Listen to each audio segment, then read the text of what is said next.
Little Richard, it's now 16 years since you had your first hits. Oh, yes. Do you realise that, well, you must realise that at your performances, now there are people who weren't even alive when you first began. Yes, but I have woke them up now.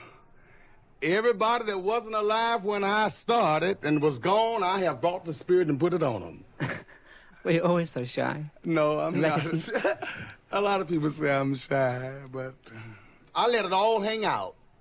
Every bit, the love, the gentleness, the tenderness, the kindness. You ain't supposed to hide nothing. You got it. God gave it. Show it to the world. Ladies and gentlemen, if you will, a man who's become a legend in his own time, Little Richard.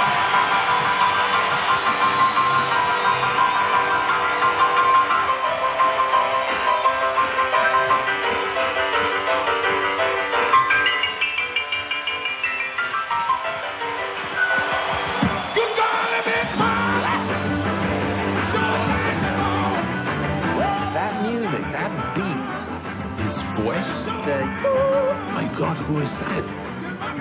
Who is that?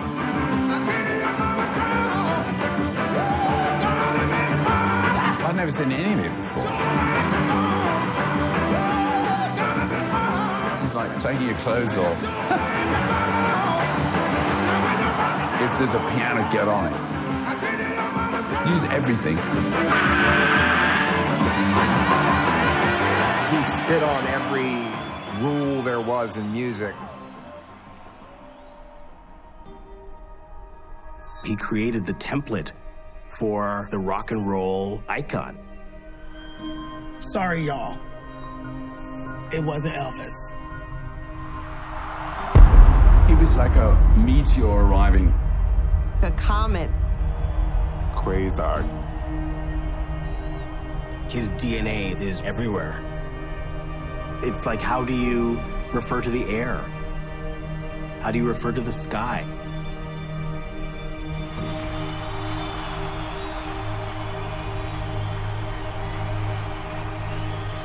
I'm the emancipator. I'm the architect. I'm the one that started it all.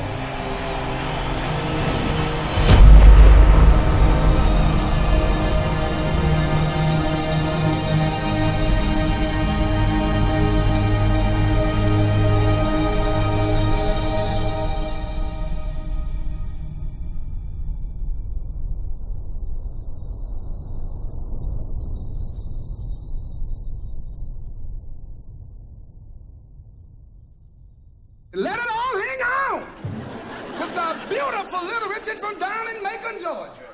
I want you all to know that I am the Bronze Liberace. Shut up!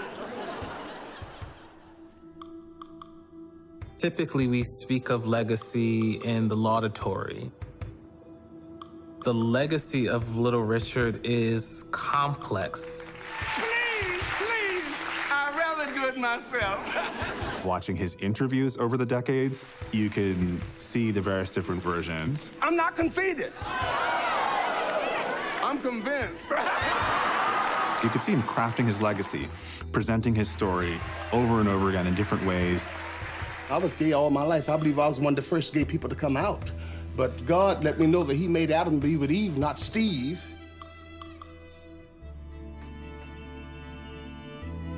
What was his life that he experienced such delight? He's coming. And such terror at the same time. You know, I would get up off an orgy and go and pick up my Bible. It's almost like having a split personality. He's too much. He's too much for everyone. People wanted to be a thing. Richard really didn't have a thing. As the progeny, we must understand what kind of spirit he was and how this thing tore him asunder sometimes. He opened up a way. The opening that says something like, we can get to this place, but I may not get there with you.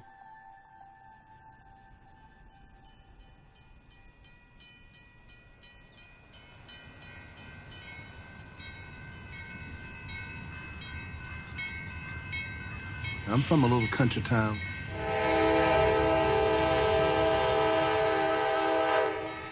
Macon, Georgia.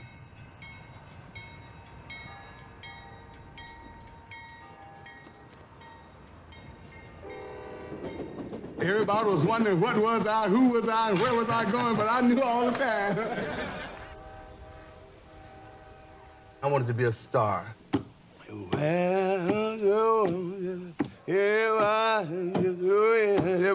When I was a little boy, it wasn't in the rock and roll. Save my soul. You know, everybody, you know, that was that old thing. And I thought that was the best thing I ever heard in my life. My mother would be in the backyard washing her clothes on what you call a rub board.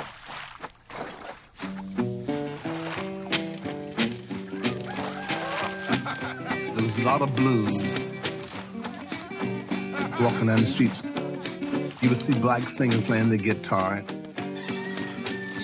Woman tell her hurry home. He ain't had no living since she been gone. Got to step it up and go. Yeah. My mother had 12 children. We had to sleep on pallets on the floor, and my mother had to cook beans every day. We couldn't get enough, you know, because it's 12 kids, you know, a big old pot of rice and collard greens. My mother was she was so sweet to me. My granddad had an old piano, but I couldn't play. I was just hitting every key, and everybody be about to say, oh! He was always bamming on the piano every time you see him. No. We would always sneak down there and be looking in the kitchen and wonder. Everybody wanted to help me to play, but I just didn't know how to memorize those keys. I used to hang out with his brothers, the younger ones, and sisters. His daddy, Charles Bud Penniman, was very strict on him, very strict. He was a minister who owned a small nightclub and had a bootleg house at the same time. He sold stuffed whiskey. And you know, the white people called it Black Thunder. And the black people called it White Lightning. That's right. You know, that's the way we had our food and paid the rent. He didn't want Richard shouting out loud some of the gospel stuff. He wanted him to sing soft. I wanted to be a minister when I was a little boy.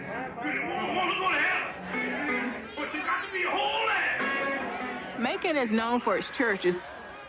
It's the conservative religious town. Sundays, his mother would get him up and he'd attend the Baptist church with her at New Hope. If you sit in the Baptist church, you don't move at all. And then it would be time for him to go to the AME church with his father. You sit in the Holy Roller, they don't sit down at all.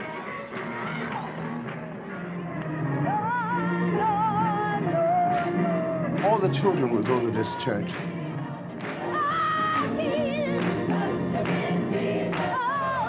I would get there and I would sing. But they wouldn't let me sing that much because I wouldn't stop. And then people started hearing little turns and things in my voice and started requesting me. People used to come to me when I was a little boy for me to pray for them. And my mother used to say that you're crazy. I will say this 100,000 times. The South is the home of all things queer, of the different, of the non-normative, of the other side, of the gothic, of the grotesque. Note that queerness is not just about sexuality, but about a presence in a space that is different from what we require or expect, different from the norm. And you know, back in that day, you have Sunday clothes. And so I would take my mother's Sunday pins, her little brooches and things, and put them on my Monday jacket and my Tuesday shirt. I wore my mother's curtains, the sheets, put on some makeup on my face. My dad liked to kill me. They called him a sissy, a punk, a faggot. When he came to town, whites were exposed to him. It was kind of a shock.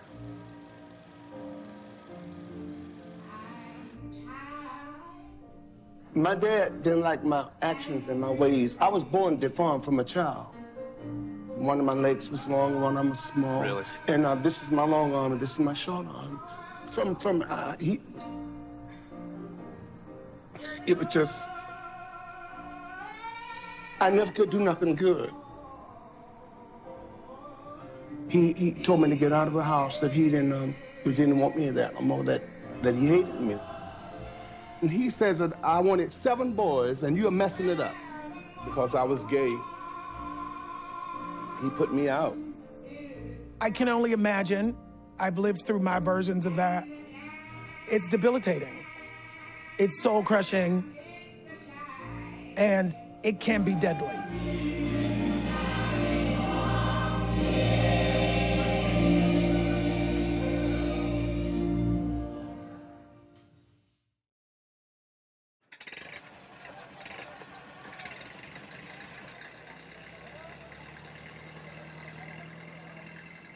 Anne and her husband actually took Richard in.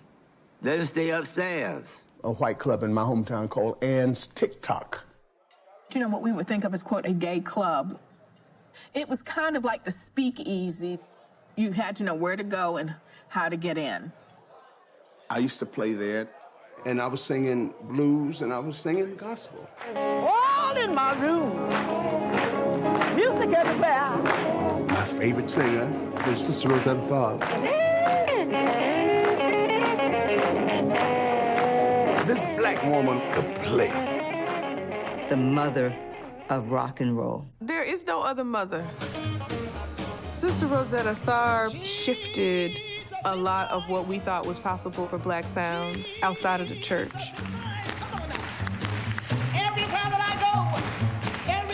That the purpose is to drum on the piano or on the guitar until you get to the mountaintop, until you reach the ecstatic space.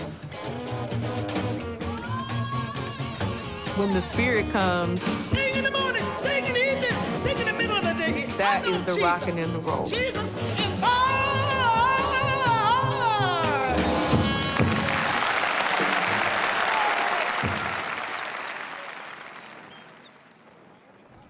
One night, Sister Rosetta Tharpe came through.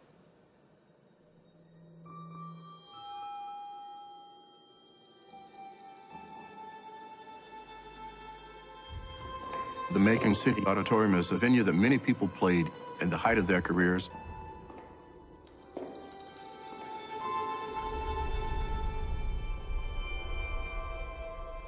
Richard worked there as a teenager. And I went backstage, and I was singing with Sister Rosetta Tharpe a song called Strange Things Happening Every Day. And Sister Tharpe said, I have a little boy, and he said he could beat me singing. And she brought me out there. My mother said, go on, boy. You see the holy light, shining darkness into the light. There's strange things happening every day, and every day. That's the first time I ever was on stage. And I was out there just screaming and singing. Happening every day.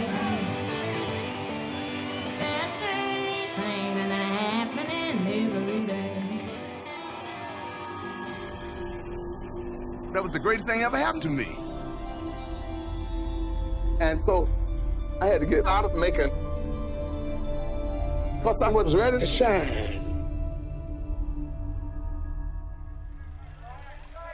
I went with Dr. Hudson Medicine Show. He was selling snake oil. I would play the piano and sing. Caledonia! Caledonia! One thing you'll be in too hard. I sung the Louis Jordan Caledonia every night because I didn't know no other song. And I went from there to Belglades, Florida with B. Brown and his orchestra. And he changed my name to Little Richard. And then I went with Sugarfoot Sam from Alabama. There is this touring circuit in place. We call it very often the Chitlin Circuit, where you have various queer black women traveling with gold-plated teeth, singing dirty blues or gut bucket blues. I got nipples on my titties, big as the end of my thumb. I got something between my legs that'll make a dead man. Her stuff can make a listener blush today. So we should not be surprised that Little Richard as Princess Lavone is possible and happens at that point in time. I mean, this is something that is a fact, but it's often not remembered. At that time, there would be drag acts. And Little Richard not only sang and performed in these shows, he also performed in drag. Sugarfoot Sam from Alabama. They had me dressed all kind of ways. He had a stage persona called Princess Lavone. Is it Lavone or is it, I don't know, I've never heard it said out loud. Princess Lavone. And so he would put on makeup, wear a dress, and he would perform as a woman. Homosexuality is illegal. Cross-dressing is illegal. It was seen as acceptable only because of the context. You know, this is happening late at night. People are drinking, and it allows for the lines of reality to become soft and for people to imagine and to conjure.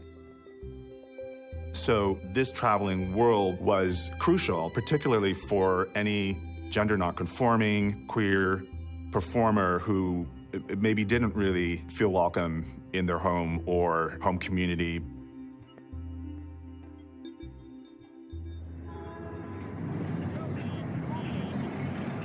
I was working in Atlanta, Georgia at the Royal Peacock, and I met a singer named Billy Wright. He wore green suits and green and gold shoes. I'd never seen a man dressed like that. Yes, I remember all the things that we used to do. I idolized him. It wasn't his voice that got me. I liked the way he looked.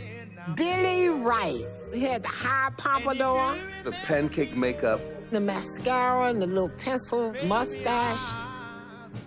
He was also openly gay. I had already started wearing the hair, but when I saw him, I started sweeping it back on the side. And then Billy helped Richard get his first record deal. They recorded me in the lobby of the radio station. There wasn't no studio. Taxi, taxi, take me anywhere. It was popular in Macon and in Atlanta. Richard becomes more famous in Macon, and his father starts playing these songs around the clock at the club. Richard said for the first time in his life his father was proud of him. And Bud Penniman actually welcomes Richard back into the family home. One night I was sitting there all night and watch people get off the bus, you understand. And he got off. I said, oh, boy. He said, I play piano. I said, I sing. So we got together. He had a flamboyant, wild child style. He would stand up while playing piano. Escarita, who is also queer, taught him how to play piano. He's a hard guy to get along with, but he taught me how to play. Thank you, Escarita, wherever you are.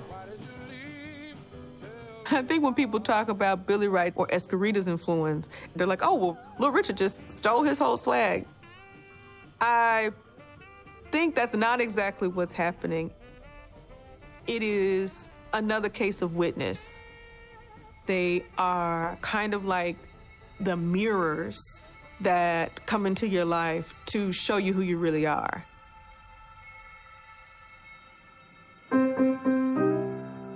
Sounds so sad. Ain't that sad? Ooh, make her cry. That was my daddy's favorite song. It was called Chain of Love. Richard told his father he could help take care of the family financially, but he didn't have a way to get around. So he told me he was gonna help me get a car, but he died that Friday night. When I came from the club, he was dead. Richard's best friend shot him.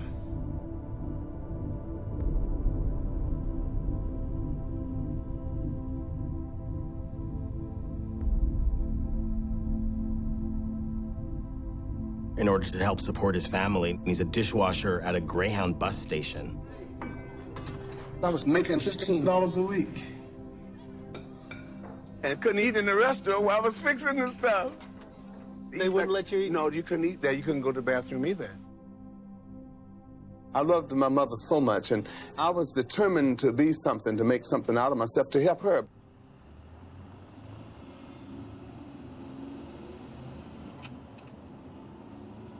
He's still working the touring circuits.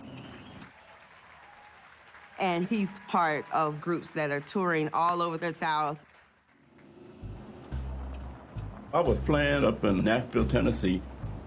Rich was playing next door to us, and there were about 250 people, and we had 4 people.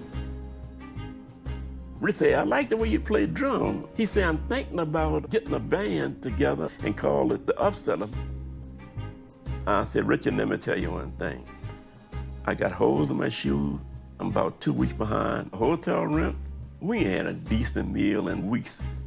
He said, oh, that's okay, honey. I'll take care of it. That was like magic to me. He got my drum out the pawn shop, fed us and brought us back to Macon, Georgia. The first $5 I made with Little Richard, we made $15 a night. We guarantee us 4 nights a week.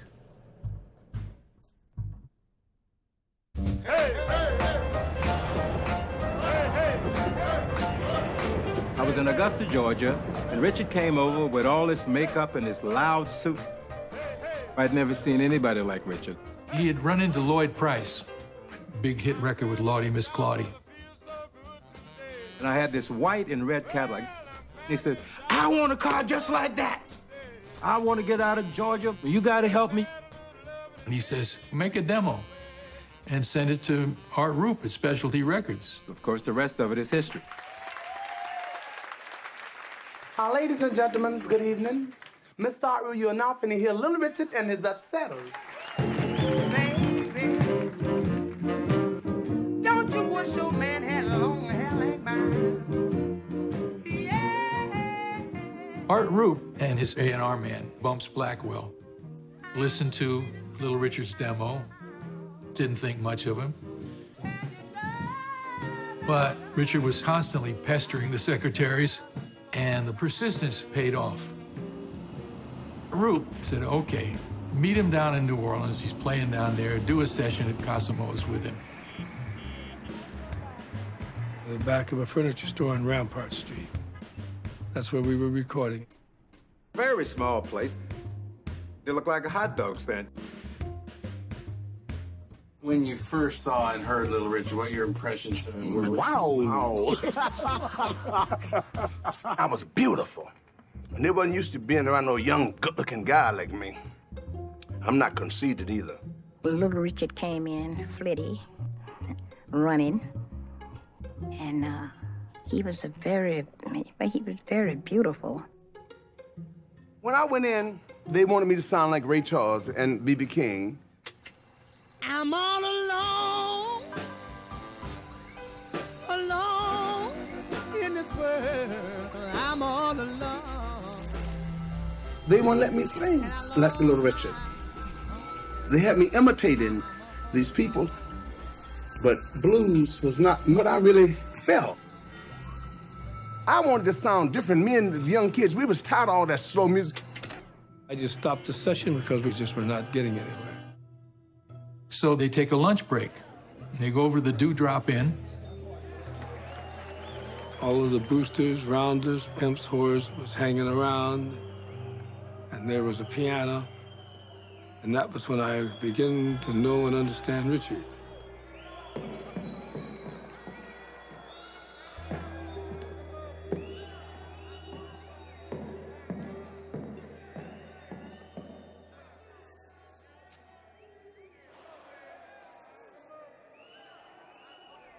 They didn't know that I play piano. So I started singing Tutti Frutti loud as can. Wop, bop, a little bop, a good hot damn. Tutti Frutti, good booty. A Tutti Frutti, good booty. A Tutti Frutti, good booty. A Tutti Frutti, good booty. If it don't fit, don't cross it. You can squeeze it and make it easy. But the lyrics to Tutti Frutti are about anal sex. That's what they're about. They're about penetration. Bumps' ears prick up, and he says, that sounds like it could be a hit. That the lyrics were too lewd to ever get airplay on the radio. So he spots Dorothy across the room. Dorothy says, you think you could clean up this lyric? Pretty nasty lyric. Yes, nasty. Nasty, nasty. Dorothy said it was dirty. They were that dirty. Dorothy, they was not that dirty. They were just as clean as you were. They say I needed her, so I accepted the fact that I did, because I didn't know the record business.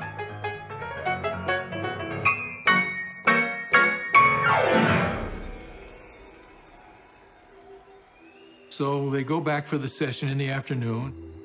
Put Richard on the piano. I knew right off the bat it was different. When he said, wop, bop, baloo, bop, bam, I said, what the hell is that? And they did a couple of takes, and he sends it back to Roop, and Roop said, yeah, this is different, man. Wasn't nothing not like it, and I was scared because didn't nobody sound like that. I said, man, they gonna laugh at me. Put it out, and it, boom.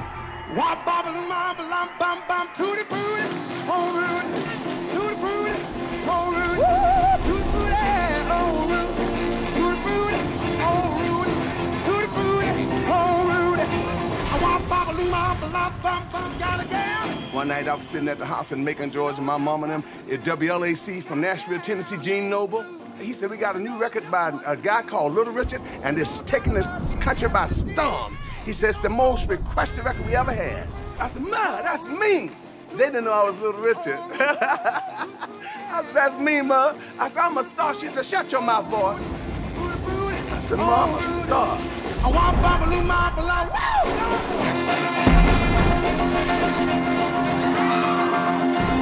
This black music was so intense. It was so full of power and rhythm. It was so full of that fervency. It had it going on.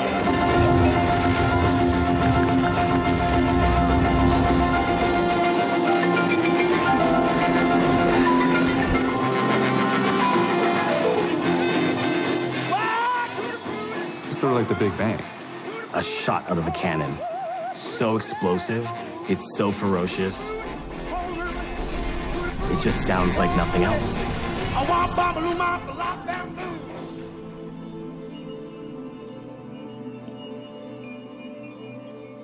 Little Richard's music was so infectious, infused with so much joy. All of this post-war, aching, yearning, teenage horniness and desire to be erotically free, put it into a musical form that people could feel.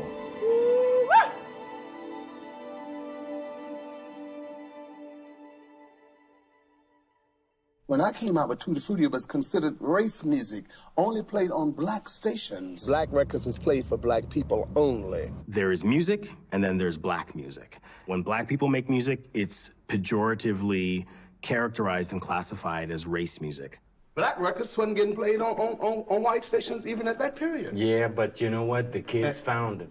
We're going to hit you with one of the top vocal groups in the nation. Part of that change has to do with the rise of independent DJs, of transistor radios, which are in cars. And so you have white kids driving in cars with new transistor radios, listening to DJs who are playing black music, which had previously been a kind of underground music, especially R&B. This is Alan Freed, kids, rolling right along. And they're really rocking and rolling tonight. People like Alan Freed would go on to popularize, he didn't invent, but popularize the term rock and roll. All white kids in Baltimore grew up listening to the three black stations, WEBB, WSID, and WWIN. Even racists listened and loved all black music in teenage Baltimore. We haven't always had teenagers, strange as it sounds. The concept of the teenager really didn't exist per se in the way that we know it now. This music is teens. There's a freedom being a teenager. You should experiment. You should be different. And then you're supposed to grow up and get back into the normative box. But Little Richard is the icon for that next generation of teens who's like, oh, we're not getting in the box.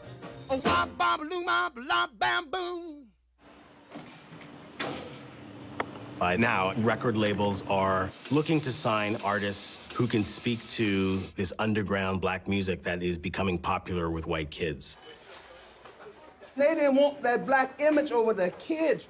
They didn't want the white kids looking up at this big old greasy black guy singing and screaming and beaming and scheming. They said, no, no, no. And so what they did was they said, we're going to put the white butts on it. She almost drive me crazy. When the Elvis couldn't stop me, they put Pat Boone on me. Got a gal, her name's Sue. Knows just what to do. I got a gal, her name's Sue. Wop, bop, boom, bop, lam, bam, boom. It's hard to keep a straight face when I talk about the Pat Boone covers. I mean, it's no contest there, no matter what race you are. This was a common practice, and it says something profound about American culture that I think is still true.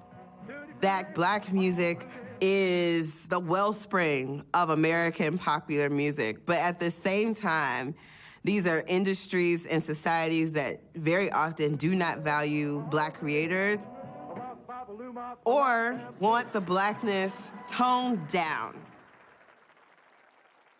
I was very disgusted because I was just coming on the scene and all the white girls were screaming over me, and the system didn't like it.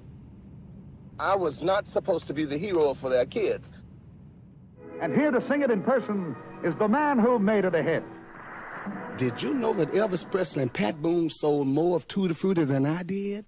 Don't forget, Bumps and Richard were going to sell a million or 1.5 million records if Pat Boone recorded that song, for which they would be paid as songwriters. I was getting a ½ cent a record, which was very low.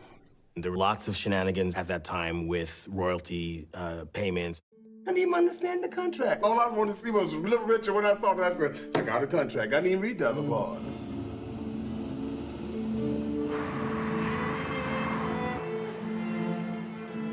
That's my house right there on the left where I used to live. That's the first house I ever bought right there. Specialty Records gave me in advance. I moved my mother and my brothers and sisters to Riverside, California. It was just beautiful to have an opportunity to live in a home like this. It was a joy to give them something that I never had before. That's where I met Richard. He looked at me and he said, ooh, we're gonna terrorize. I look like a girl. And he was just so out there, I couldn't explain Richard. He came to my show. I came out in a big cape, and I would drop the cape to the floor. I was shaped a certain way, and they had never seen that before. He said, boy, how do you turn out like that? Me and you would have kicked it a long time ago. I went to his house and I met his mother, and that delighted me. She was such a beautiful person.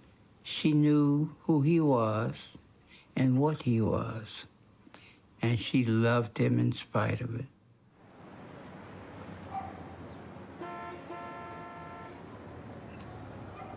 Richard was back in New Orleans for a recording session, and he insisted upon using his road band instead of these creme de la creme musicians in New Orleans. Well, long tall Sally, she's beautiful species guy. Everything that Uncle John need, oh baby.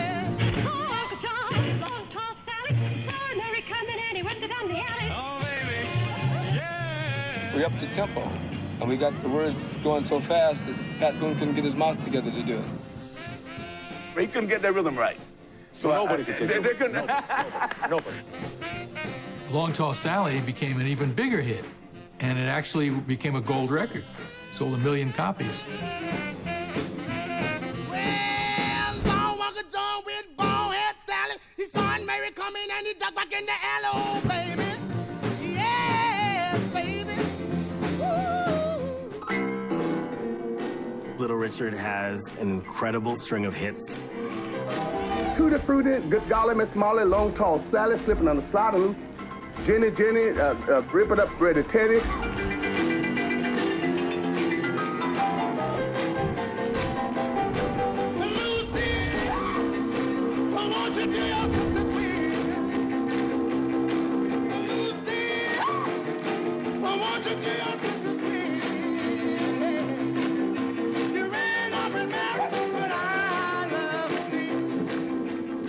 The first songs that you love that your parents hate is the beginning of the soundtrack of your life. And in my case, it was most definitely Lucille. Little Richard gave me the fuel to rebel really, really early. I definitely stole some Little Richard records. I can't remember which, because I stole lots of records. Just on the level of piano alone, Little Richard is doing something that's really innovative and really fascinating. He's doing boogie woogie on the left hand, dun, dun, dun, dun, dun, dun, dun, dun, right? On his right hand, he was influenced by hearing the piano playing of Ike Turner.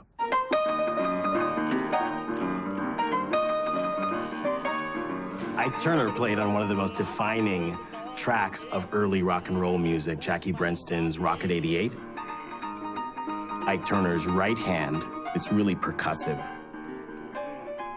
Little Richard was really inspired and said, I want to do that. But he's doing it in this like raucous tempo. The percussion actually had to try to keep up with his right hand. First time I was making George, so we went to the train station with Richard, and he said the train pull off. He said, Joe, that's the kind of beat I want you to play behind me. No drummers were playing that kind of beat before. Of course, on top of all of this is Little Richard's incredible voice, right? That sort of preacher, gravelly, hardcore sound. You can talk about me. You can hear Brother Joe May, who Little Richard was deeply influenced by. You can hear Clara Ward, as well as Marianne Williams. But he isn't only the amalgam of these different references. He isn't just a collection of things. There is something that he does that makes this gumbo musical experience as uniquely his own. I remember when I played my first date, they had me on this tour called the Top 10 Show. Ruth Brown, Fats Domino, Laverne Baker. But I was at the bottom of the sound, added attraction. And when the tour was over, I was the one headlining. Nobody could follow him, so he had to close the shows everywhere he played. Everybody was afraid of me. I was unpredictable. They didn't know what I was going to do. I would go up in the balcony of the auditorium and I would hide. And when they would say, Little Richard, and I would jump out the back and the promoter would go, oh! And everybody would be hollering and screaming. Ready, set, go, man, go! I got a gal that I love so much. The man playing with Little Richard heaven on earth. He was so hot, we played something like 5 nights a week. 2 or 3 shows a day. Remember, in the 1950s, there's legal segregation. Black kids are not able to listen to music in the same spaces as white kids. Black and white musicians weren't allowed to play together. They had one night for white and the next night for African American. But the white kids would come to the black kids concert too, as spectators. The white people started leaping over the balcony and they got down with the blacks. My music broke down the walls of segregation.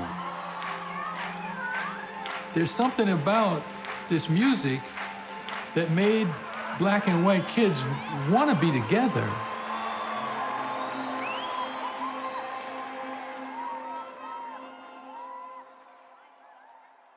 There are artists before Little Richard who are able to cross over. Fats Domino, somebody who's also very much responsible for the early rock and roll, who was not threatening to a lot of young white kids.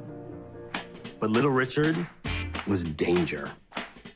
Little Richard is somebody who represented a complete upheaval of the existing social system.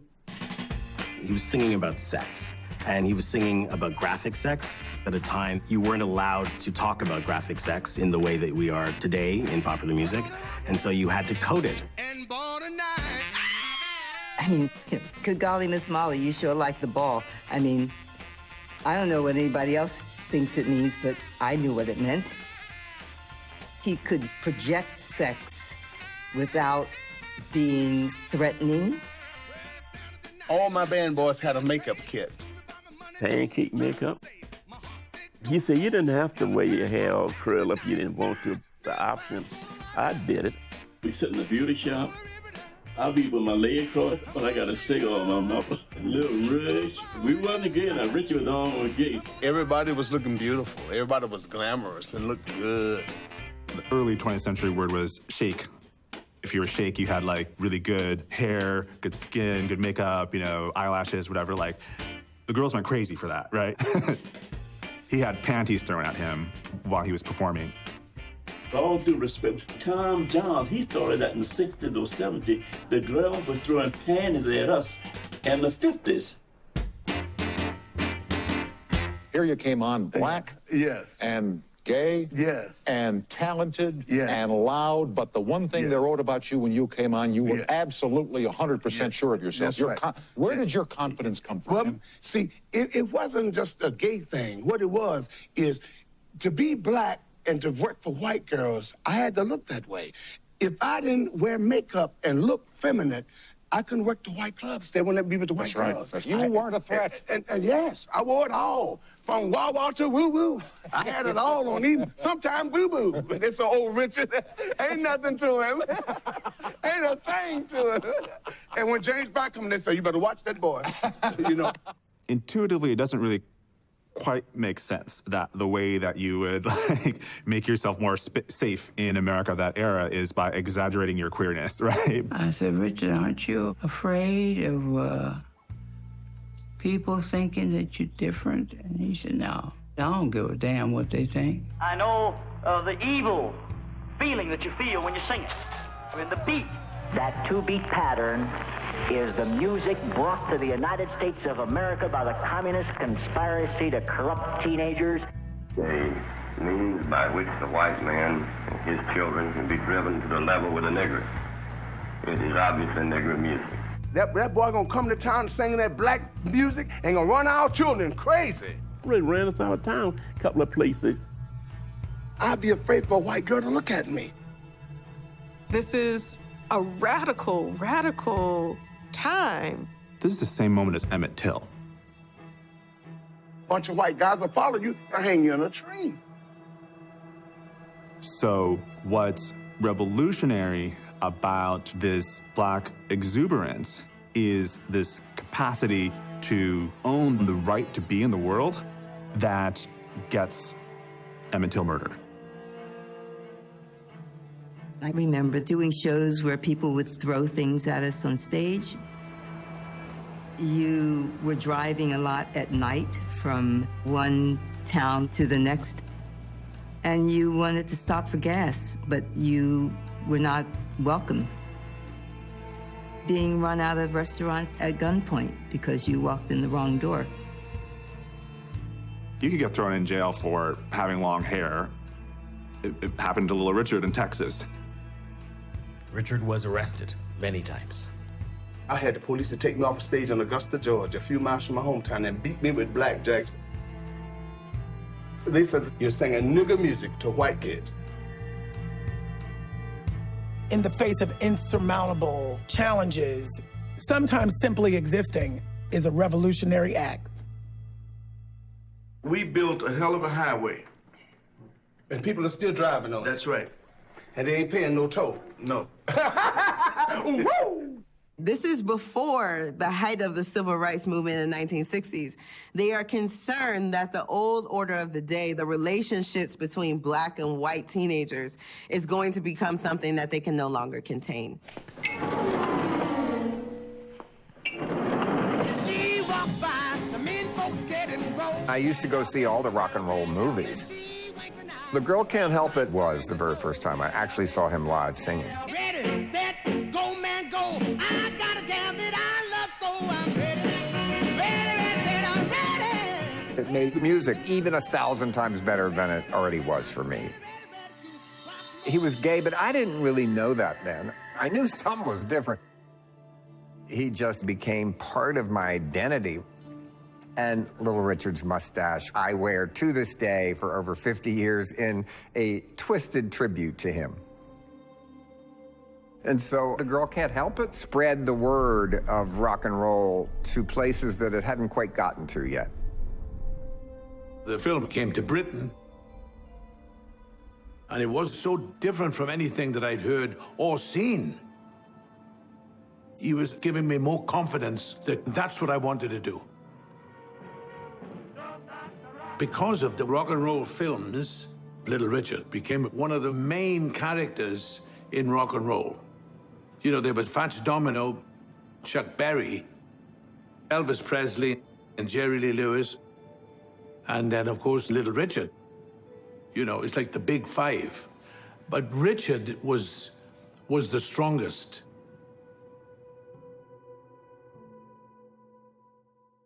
Was there a lot of sex going on? Oh, yes. Oh, we night and day, all night. I slept with over 1,400 women. I had all these orgies going on. Everybody liked to jack up, masturbate.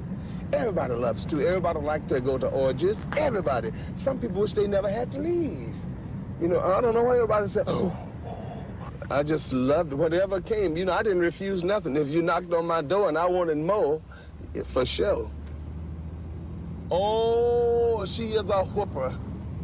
They should just keep Lee and take Angel off. Richard's fantasies are the greatest on earth. I believe that if he'd have been a screenwriter, he would have at least 9,988 films that would be extreme hits now. He said, I want you to meet Lee Angel. I said, do you really like her, Richard? He said, yeah, she got some good stuff. She's a wonderful girl. You know, she's beautiful. She's loving, she's kind. But Angel is a girl, she just enjoys sex, and everybody does. I said, oh, when you started screwing women? Well, he slept with me. And I guarantee I'm all woman. How old were you when you met Richard? 16. I'm walking down West Broad Street in Savannah, and someone came over to me and told me, Little Richard wants to meet you. My response was, does he know I'm a girl? He always introduced me from the stage. Just as I was his lady, and I would have to stand up. He asked me to marry him. I couldn't do it. 17, first time I was on my own. He knew that he had something inside of him that was hard to bring out. If it's not going to come out now, it'll come out eventually.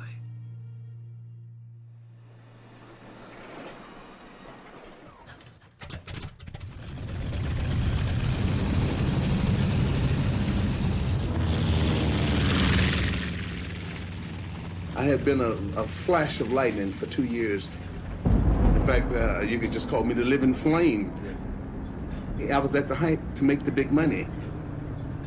They had me on this tour, going to Sydney, Australia.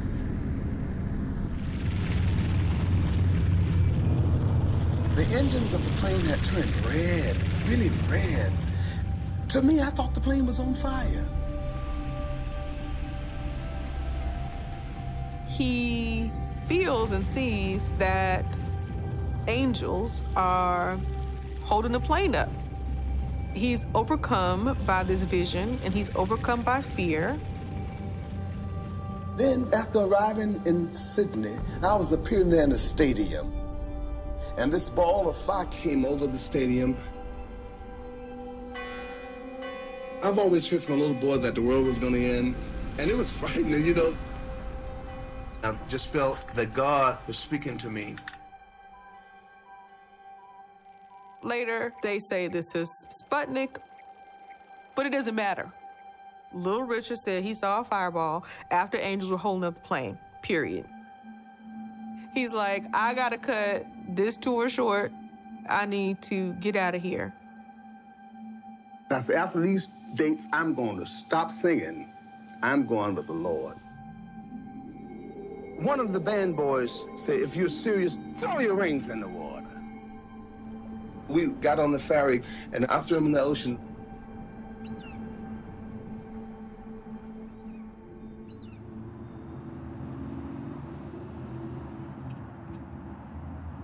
We knew he was a rock and roll star. Why would he be coming to Oakwood? Word spread, he's not coming to give a concert. He's coming as a student. Oakwood was the premier black Seventh-day Adventist school. Very conservative. I was a little boy. My mother was a teacher. I was old enough to know who he was, but we didn't have rock and roll on campus. It was a sin to listen to Richard's music. Shortly after he got there, he gave his testimony. He said he saw himself in hell. He said he knew he wasn't ready to see the Lord with what he was singing and how he was behaving. He called it devil music. The Lord is coming soon, and I want to dedicate my life to God. And I want to study so I can help the other people that are doing wrong where they can be saved too. He actually said if you have any of his records, he would buy them back. And he was going to have a bonfire. He burned the records, cut his hair. We just accepted him as a normal student. Little Richard lived in the dorm. He always had on a suit jacket, and he had a big Bible that he carried with him. And if you saw him coming, you knew you might get stopped to be prayed with. I liked him. He had a real burden for the salvation of souls. And he liked to tell his story. As I have repent, you must repent. This is kind of the beginning of his period with gospel music. Precious Lord, take my hand. His vocal performance is so dramatically different.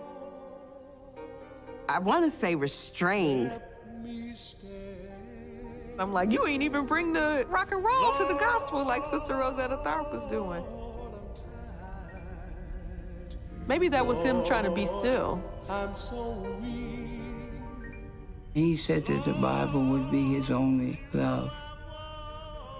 He was a caring, loving person, and I was very proud of that. Even in this sphere of sacred music, he names an album the king of gospel singers, staking his claim for where his voice fits in the pantheon of gospel singers. Richard met Ernestine, and they got to be close as friends, and she wanted to marry him, and he married her.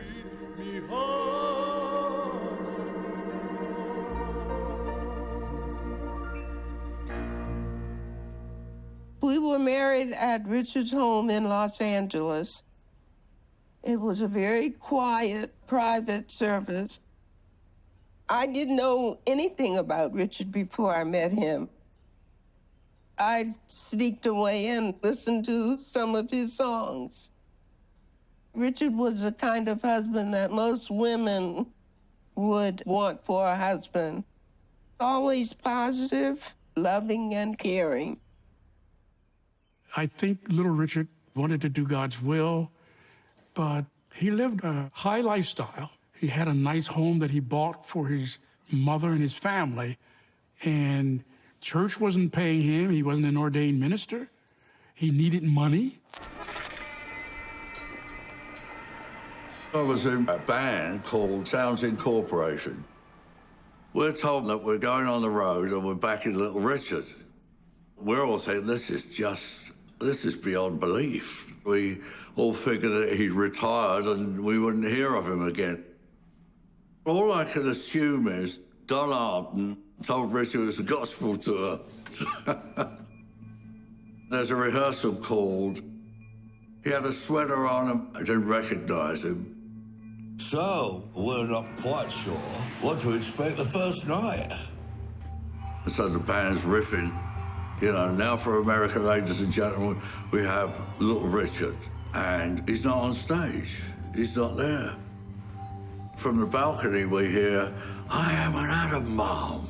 Eyes wide open and a cape. and he jumps off the balcony, ran up to the stage, and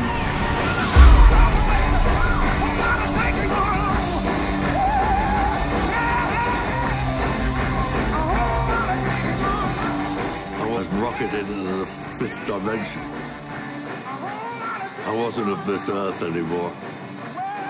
All of a sudden, Richard jumps off the piano, lay on the floor as if he was dead. Is there a doctor in the house? Is there a doctor in the house? Richard wake up all of a sudden and play Good Golly Miss Molly.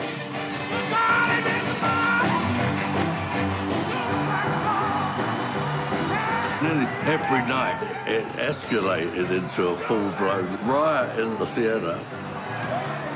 People have wrecked the seats. The police dogs are called. I remember coming off of that and thinking, now this is rock and roll.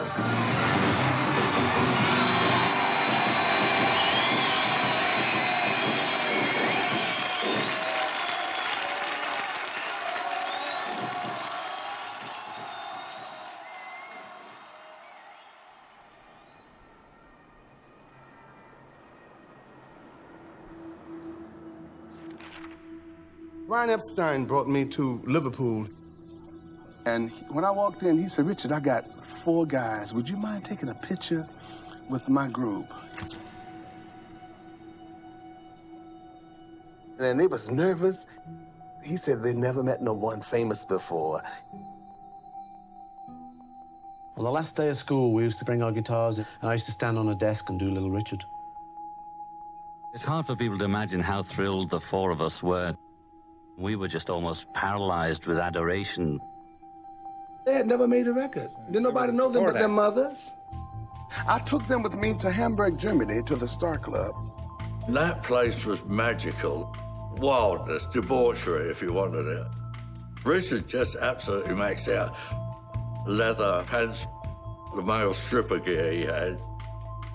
Little Richard's organist was Billy Preston. One night, George said, well, come on out here and play the organ with us, you know. I said, no, because Little Richard will get mad, you know, because he's the star. Hamburg, that was the real time we got to know Little Richard. And we used to say, is it true you threw all your rings off the bridge? Well, of course it's true, child. You know, we'd just sit there for hours like kind of disciples in the dressing room.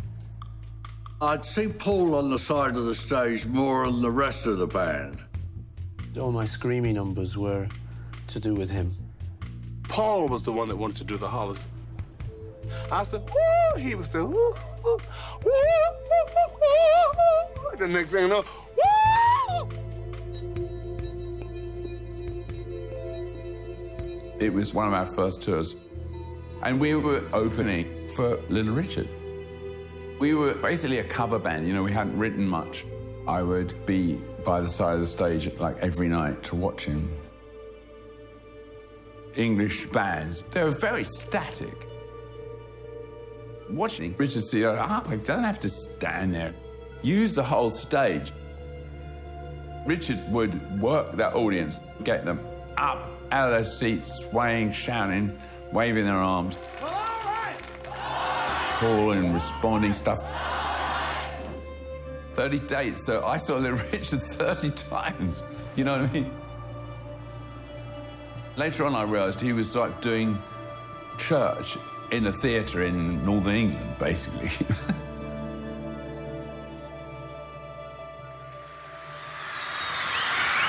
I'd like to finish off with Little Richard's Long Tall Sally.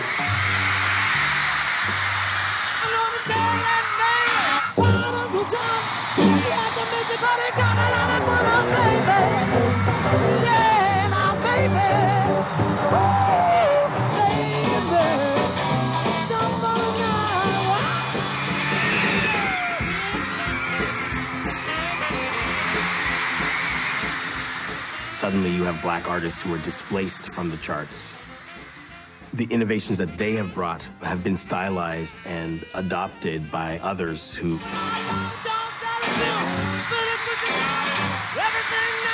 generate way more success than they are able to.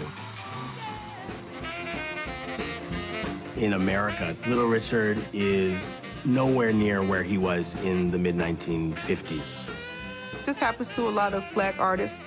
Going back to teenagers as fickle consumers, we want fresh deliverers of the innovation.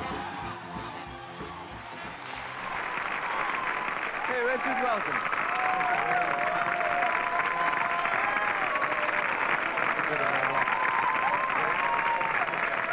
You and Chuck have kind of taken England by storm. How do you feel about other people borrowing your material?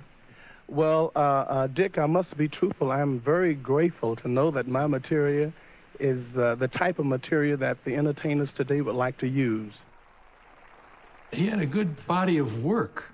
He had graduated to the level of show business where you don't need a hit record to continue to work.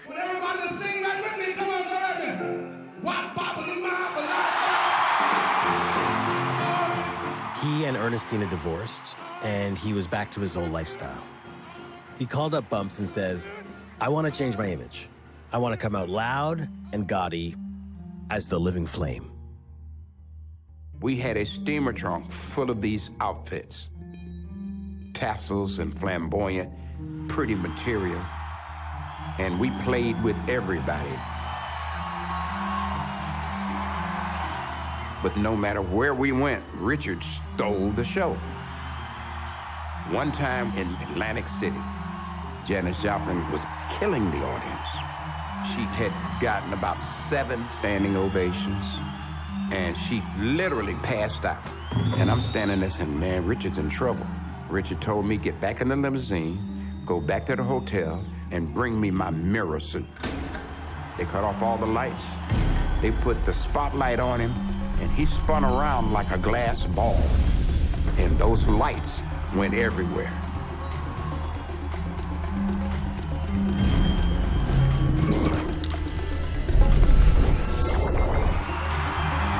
And Janis Joplin, I can still see her face, and she said, oh my God.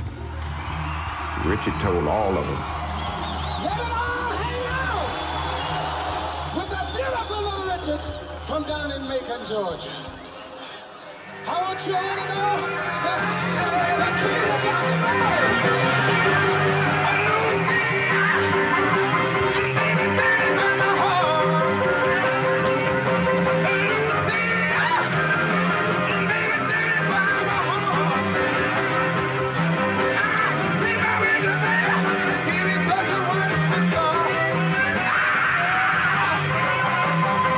Little Richard was the first thing I remember, like as far as rock and roll was concerned.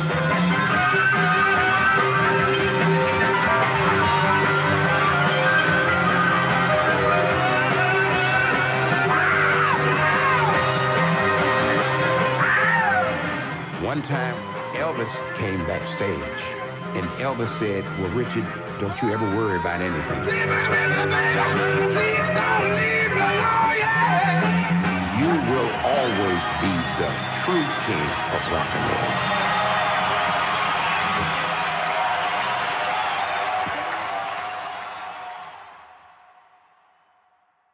Why is it, Richard, after 26 years in the business, you're as big, if not bigger than ever? What's the secret of success? I think it's because I've been really doing it. You know, the Bible says, ye shall know the truth, and the truth shall make you free. I've been free. I get beautiful every day. Shut up. Look at the beauty. How you doing? Shut up. Little Richard popularized the phrase, shut up. The first time I said that, I was in Las Vegas. They didn't like the way I look. You know, they said, we don't want this man on our stage. You know, I didn't have on no suit and no tie, and all this beauty was just shining forth. Shut up. People accept it from me for some reason. You know, I travel over the world, and I think they can look at me and see that I'm a love child. You went into the ministry, didn't you? I don't think you could imagine almost any other rock star being able to get away with shut up. Anybody looking at Little Richard in the throes of his career could tell you that this man was definitely not straight. He was certainly queer in all of the senses of what that term means. but he rarely spoke about it openly. And that was where the complication came. I'll be honest with you, there were times I went and slept in the bathtub because the rest of the suite was full of naked people. He'd be sitting there with the Bible right there beside him. And every now and then he'd quote us. We had prayer every day. If you have that drummed into you since you're a child, secular music, that's the devil's music. It can't be much fun for the people involved in it, like Richard, like Sister Rosetta Tharpe. Everybody was into the excess. It got so hectic during concerts and television and every other thing.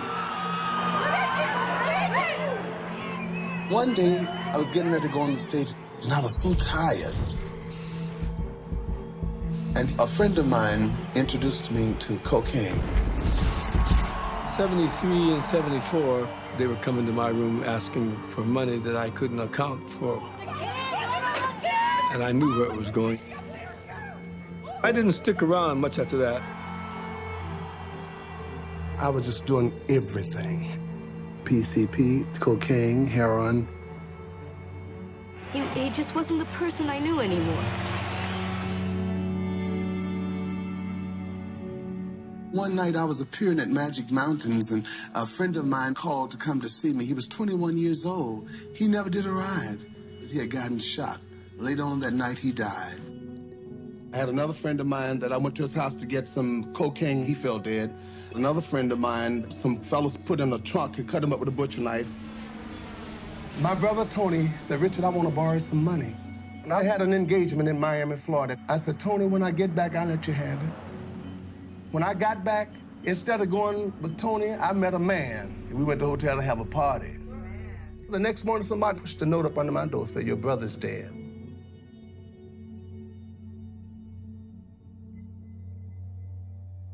I tell you, you're talking about rock bottom. I've been below the rocks where it wasn't no bottom. God is talking to me through my brother's death and all of my friends that died right on the road. Oh, God. So, Lord, please help me. Please save me. It's me.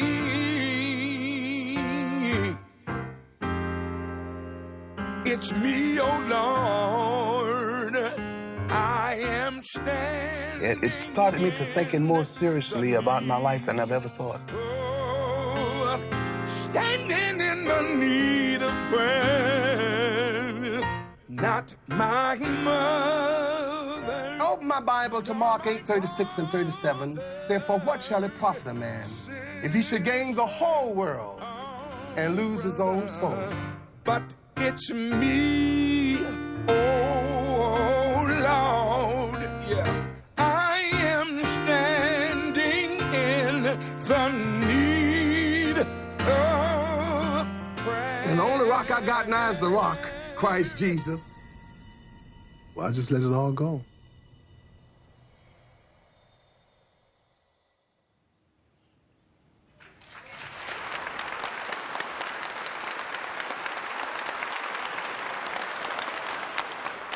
Oh, that beautiful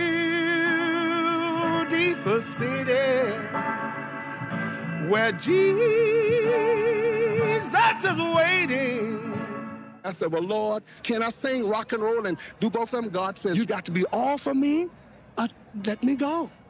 When Tony died, it really affected Richard. He didn't want to be one of those who would die and burn in hell. That's the way we were taught. I'm just so glad that God was able to clean me up and wash me up, and thank you, Lord. I'm not gay now, but, I was gay all my life. I believe I was one of the first gay people to come out. But God let me know that he made Adam be with Eve, not Steve. Oh, God, how can you save me? I'm homosexual. Oh, God, I'm not just a dope addict. I'm unnatural. I like men. Not only did he take me from dope. Richard continued his tour, and he's renouncing his queerness even more fervently than before. He changed me from homosexuality. There is harm to communities to have somebody speaking on a public stage in that way. I feel he betrayed gay people by saying he's not. But I do understand. You're not strong enough to take it. I understand that. Especially a person like Little Richard who had so much to hold. As I look around, I can see so many people. When I hear his passionate singing at this time, especially at the MDA Telethon, it's hard to tell how much is running towards God versus running away from himself. But I realize that I should be grateful, also grateful. I think of how Little Richard fared as a young person. As a kid who came from a church family, who was black and queer and femme and disabled, who'd been bullied by not only other kids, but also his father. There's a lot of violence that attends trying to live a queer life. Here's the one and only Little Richard. I guess he held himself responsible for the degradation he figured that he brought to the world, and yet what he brought us was freedom. You ain't supposed to hide nothing. You got it. God gave it. Show it to the world. No, I don't want to hide. I love him. He was very, very good at liberating other people through his example. He was not good at liberating himself. I thank God for that he gave, that my God gave to me. There is someone worse off than I am. Thank you, Jesus.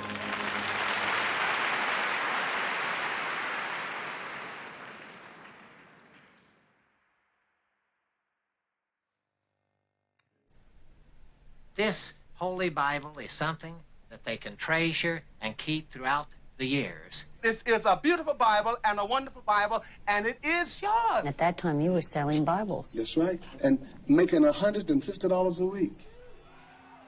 He was doing big church events, and he was doing gospel shows. I'm through with rock and roll as far as me being a performer. But it wasn't paying him very well. I looked around and didn't have any money. No record companies paid me nothing. You know, nobody had paid me a dime. All those hits. Richard went down there on Hollywood Boulevard and picketed. Famous Little Richard did that. Famous Little Richard trying to get that famous money that he made so many years ago that he'd never seen. Richard really wanted to make money so that he could help take care of his mother and his brothers and sisters. What were you doing wrong? I didn't do nothing wrong. They were just crooks. They thought I was a little black fool from Macon, Georgia. You have to remember that Richard left Specialty Records 18 months into a 3-year contract. Art Roop said, there's a price to be paid. You forego any and all future royalties. So Richard never received a penny after a time from either his songs or his recordings. It was egregiously unfair. I saw all my friends on the hill and I was still in the valley. And it bothered me. 30 years after Little Richard breaks, black entertainers were still being marginalized. MTV in 1981, 24 hours of music, and there are no blacks on it. He didn't even get a Grammy for his actual recordings or his performances.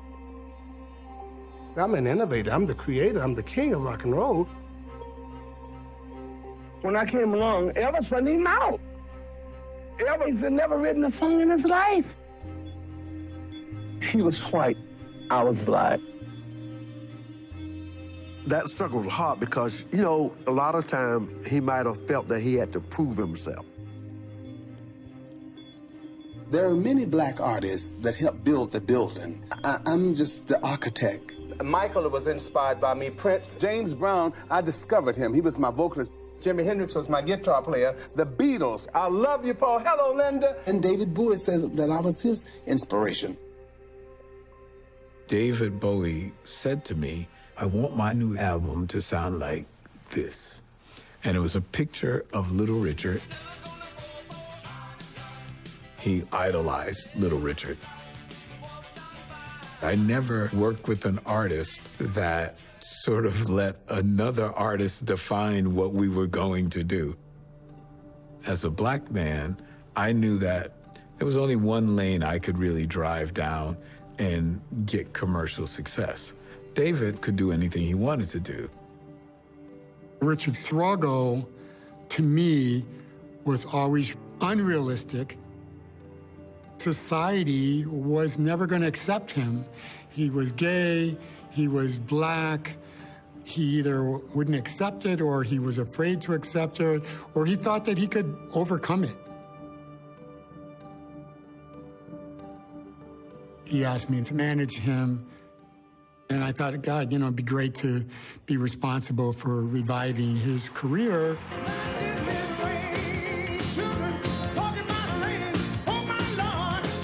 He didn't do his hits. He would do like a rock and roll version of some of his gospel records. The life and times of Little Richard. The quasar of rock. What does that mean? The brightest star in the universe. I don't think it was Richard's idea to do the book. I think he was approached to do the book. $1,000 a day on coke. My nose was big enough to park diesel trucks. Diesel trucks in. And God got me off of it, and he healed my body, and now I am a man of God with a new book called The Life and Times of Little Richard. He didn't exactly tell the truth all the time. He states that I did things that I didn't know I did until I read that book. Oh, close up. Once he started to feel a buzz, it all came back. When I first wrote Tutti Frutti, it was Tutti Frutti Good Booty. Yes. People want it to be a thing, this night, he's got a thing. But wait a minute, this night, he's got another thing. If it don't fit, don't force it. Did you understand that one? Yeah, that's carpentry. No! Richard really didn't have a thing. Richard was who he wanted to be, when he wanted to be, how he wanted to be, on what day he wanted to be it. Well, I haven't been involved in sex in 14 years. It's been 14 years now. That's not my main thing in life, period, anymore. My main thing in life now is to be a messenger. Whether you're homosexual or whatever walk of life a person may be, God loves them. He existed in contradiction. He could be openly gay in some ways, probably to his circles. This happened for decades. As a queer person myself, I think that queerness is often misunderstood as an individual identity, right? The truth of one person, right? As if we have a single truth that we can never change. He was flamboyant at all times, but it was all in Jesus' name. Everything was in Jesus' name. Everything. He was very, very generous. He was really close to all of us in the band. He would say to the crowd, I'd like y'all to meet my son. And that's what I would always call him, my second dad. He'll break me off $100, break Keith off $100, just give everybody $100 or something, just glad to see us. He'd send people to school and college and stuff. Did he pay rent, including mine? Never bragged about it. Richard was the love of my life. And I believe I was the love of his. He calls us, he calls our moms. I've never met someone that was so real. Queer communities know this well, this idea of creating your own family. We all really loved him and cared about him being great. 10 performers who helped give birth to rock and roll now have a permanent home. It is newly formed Rock and Roll Hall of Fame. Jerry Lee Lewis, Chuck Berry, the Everly Brothers, Ray Charles, Little Richard, James Brown, Fats Domino. There was a ceremony, but Richard wasn't there. He had gotten in a car accident in Hollywood. Yeah, I was in my sport car. I was real tired. And I just blacked out. It's believed that he fell asleep at the wheel. They found a bag with about $30,000 in it. He had flown to London and gotten a record offer. He didn't have a lawyer. He did all this on his own.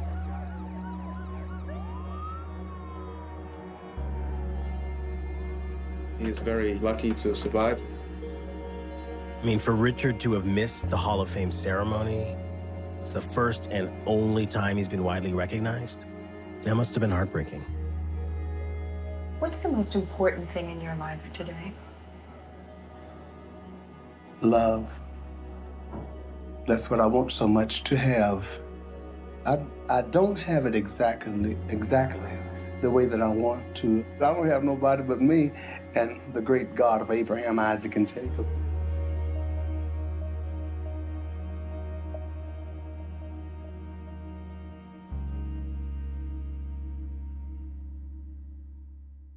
That first induction class in 1986 of the Rock and Roll Hall of Fame had this double-edged sword to where it is recognition, but in a weird way, it can also be dismissal as a relic of the past.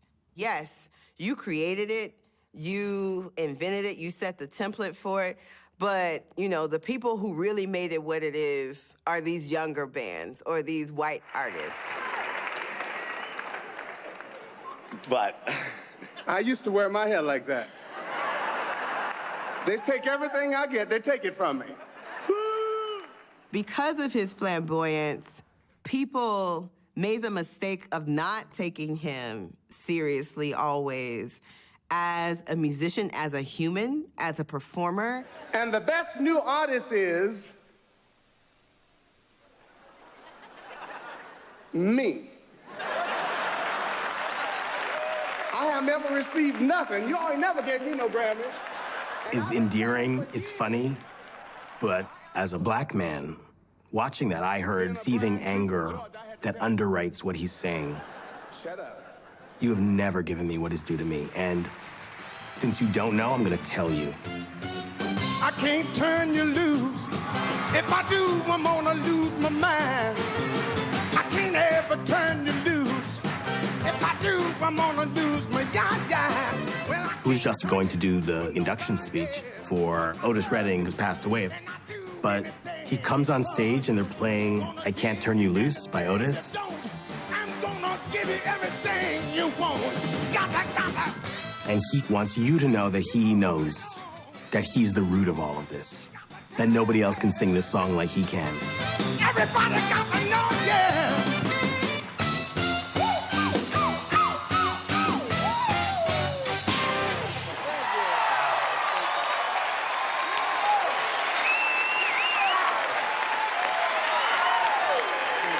God. See, y'all should record me. I don't know why you're not. I'm still here, and I look decent. Woo-woo. Shut up. Make my picture. Ooh, I feel so real. I feel so unnecessary. On one hand, they might be laughing at him. And I tell you, when I first heard Otis sing Lucille, I thought it was me. They also might be laughing because they're uncomfortable. He's speaking truth to power. Woo! And he is basically telling them what nobody really wants to say, but everyone should say. What would it do to the American mythology of rock music to say that its pioneers were black queer people? One of the greatest singers ever lived, one of the greatest composers ever lived. That's including me. And everybody else, Jimi Hendrix and all of them that's been with me. James Brown, the Beatles, and Mick Jagger, too. He don't ever match, but he was with me, too. You're waiting for your turn, you know? You're waiting for what's he gonna say about me? Mick, you remember that? He said he know he was sleeping on the floor. They didn't have no bed for him. I know he can't forget that because it was hard, wasn't it, Mick?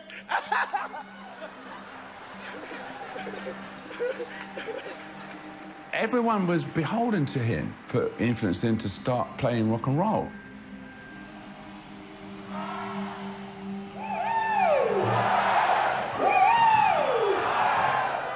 Send me some loving. Send it, I pray. By the 80s and into the 90s, everything that Little Richard had put in motion was now just the oxygen of American popular music. When you're so far away. When I started checking out in college, bands like Living Colour,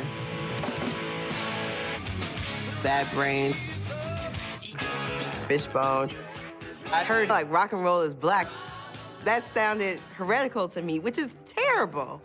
Was just blown away by how much I hadn't been told about the truth of rock and roll. We're using the wrong word when we talk about appropriation. Think about it as obliteration. When you take and then erase, you remove that entity's capacity to be attached to this thing that they created, to make money from this thing that they created. Don't you know, baby, I need you so bad. The infrastructure of the culture does that. It still does it today.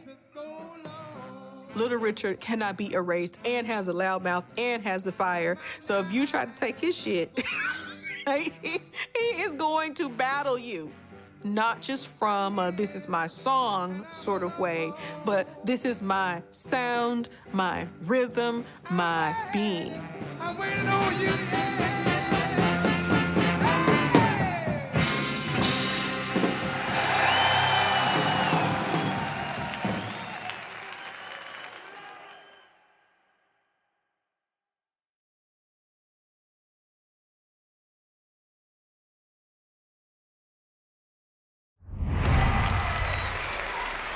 Each year in presenting the prestigious American Music Award of Merit, we tell you about someone who has had an important and ongoing impact on contemporary music. Hi, this is Keith Richards. We were a bar band, and our first tour, I probably learned more in that 6 weeks than I ever have before or since. So, congratulations, Little Richard. Give me a call, man. Richard, you Georgia peach, congratulations. Thank you for helping create rock music, the greatest art form of the 20th century. God bless you, Richard. Ladies and gentlemen, give it up for the incredible Little Richard!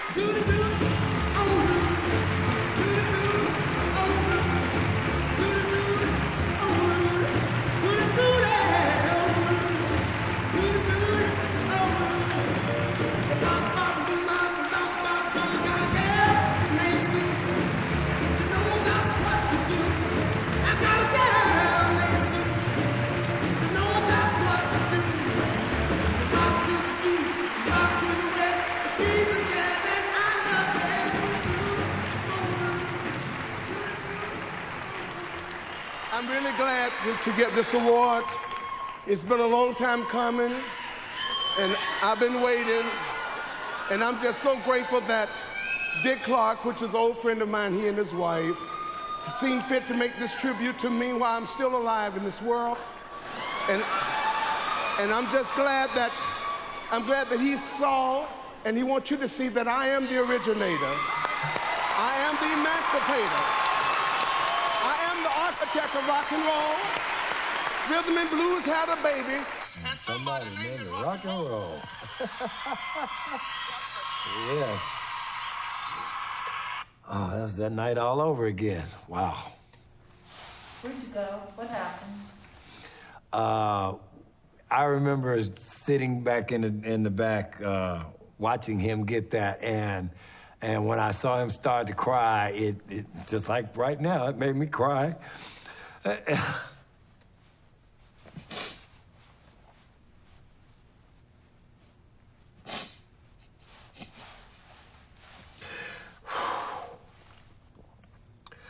Because, you know, he had mentioned on the ride over, you know, how he always felt like he didn't get what he deserved, and how, you know, he created all this music and nobody gave him anything for it, you know?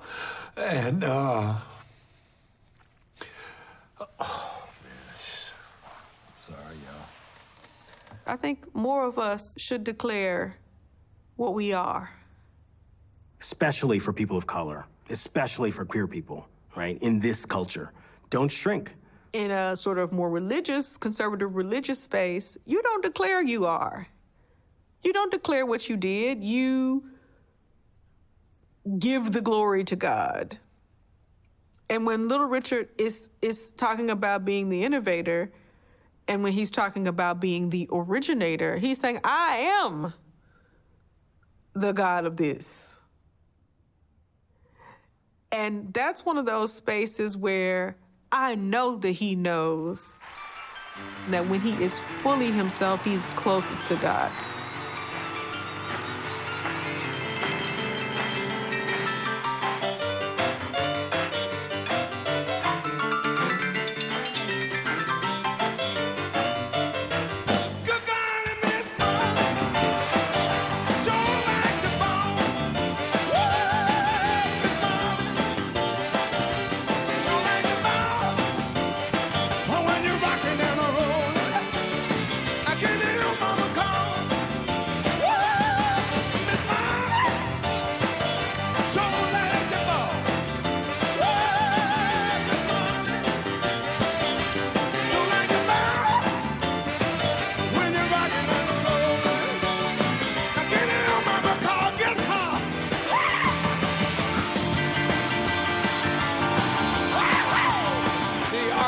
Of rock and roll, the one, the only, Little Richard. I am the beautiful Little Richard, and don't you ever forget it. Woo!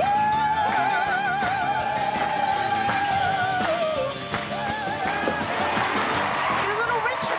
Woo! Hey, it's Little Richard on ice. Happy week! Any true performer, that thing doesn't ever leave you. And I think he tried to hold on to it as long as he could.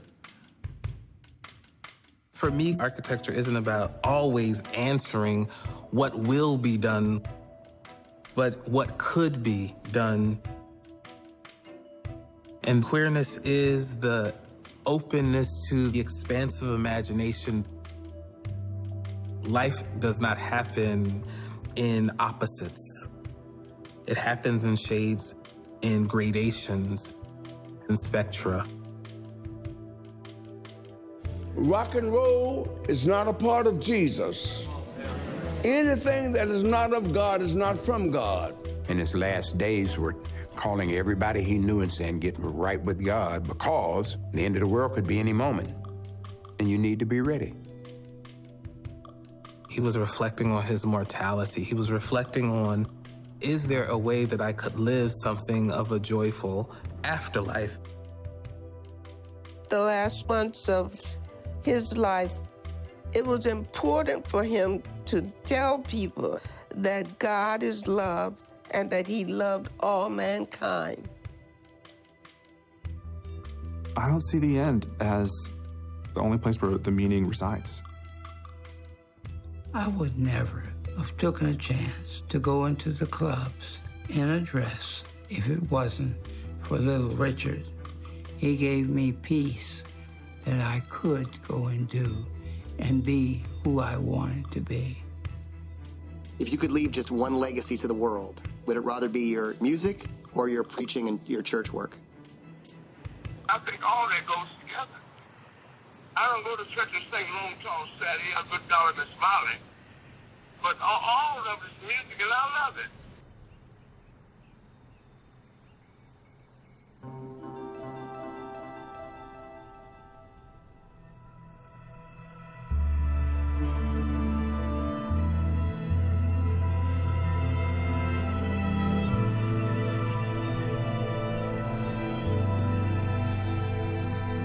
He paved the way for everything that followed.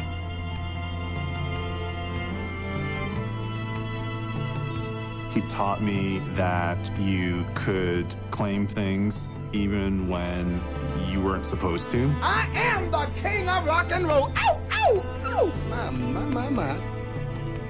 And Little Richard gave the world permission to be who you wanted to be, who you were.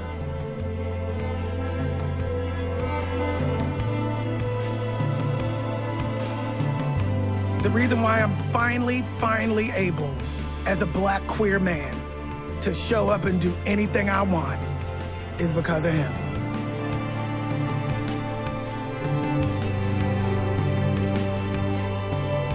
It's almost as if everyone is defined by Little Richard.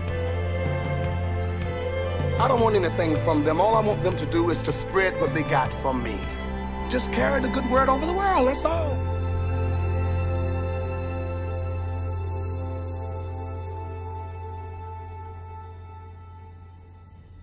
A wop bop loo bop bop bop boom to the fruity, oh Rudy, to the fruity, oh Rudy, oh to the fruity, oh Rudy, to the fruity, oh Rudy, to the fruity, oh Rudy.